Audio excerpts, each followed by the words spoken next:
Boxer Aamir Khan نے پاکستان میں boxing league کرانے کا بیڑا اٹھا لیا۔ پاکستان میں رواں سال سپر باکسنگ لیگ لا رہا ہوں اور اس کو اگلی نسل کے باکسرز کو دکھائیں گے۔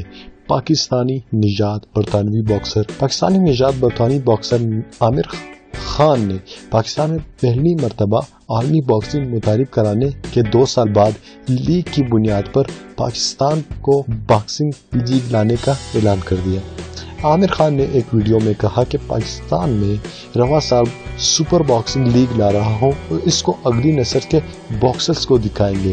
انہوں نے کہا کہ یہ 1 مہینہ طویل ٹورنامنٹ ہوگا جو واقعی میں بہت شاندار ہوگا۔ یہاں پاکستانی ٹیلنٹ کو دیکھنے کے لیے پرعزم ہوں۔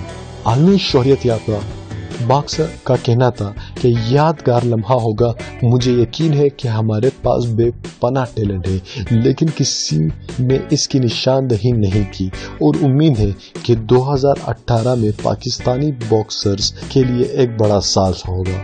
یاد رہے کہ عامر خان نے گزشتہ ماہ کے آخر میں کینیڈا کے باکسر پل لیوگریشو کو مقابلے میں شروع ہونے کے 29 سیکنڈ بعد ناک آؤٹ شکست سے دوچار کیا تھا۔ انہوں نے سپر لیگ کے حوالے سے مزید بتایا کہ یہ باکسنگ لیگ بھی کرکٹ کی پاکستان سپر لیگ کی اصل سے مختلف نہیں ہوگی۔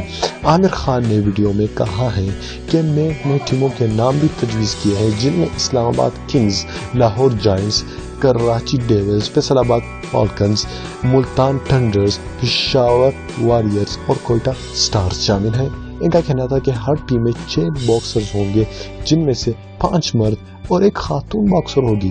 جی ہاں دوستو، 1 خاتون باکسر ہوگی۔ خیال رہے کہ بھارت میں بھی سپر باکسنگ لیگ پہلے ہی فعال ہے اور اس کا پہلا سیزن گزشتہ برس منعقد ہوا تھا۔ عامر خان نے مذکورہ لیگ کے شریک بانی ہونے کے علاوہ بھارتی mixed martial artist MMA production کے ساتھ سپر فائٹ لیگ کے شریک مالک بھی ہے۔ تو دوستو، یہ عامر خان نے ایک بہت ہی اچھا قدم لیا ہے۔ پاکستان کے یوتھ اور ٹیلنٹ کو دنیا کے سامنے پیش کرنے کے لیے انہوں نے ایک بے تحاشا اچھا قدم لیا ہے۔ تو دوستو، آپ اس کے بارے میں کیا کہنا چاہیں گے؟ اپنی رائے کمنٹ میں ضرور بتائیے گا۔ تو دوستو، یہ تھی ہماری آج کی ویڈیو۔ امید کرتا ہوں آپ کو پسند آئی ہوگی۔ اگر پسند آئی ہے ویڈیو کو ایک لائک اور شیئر ضرور کر دینا اور ساتھ ہی ہماری چینل کو بھی سبسکرائب کر دینا تاکہ ہماری ہر نئی آنے والی ویڈیو کی اپڈیٹس اب تک پہنچتی رہے۔ میں ملتا ہوں آپ سے اگلی ویڈیو میں، تب تک کے لیے مجھے اجازت دیجیے۔ اللہ حافظ۔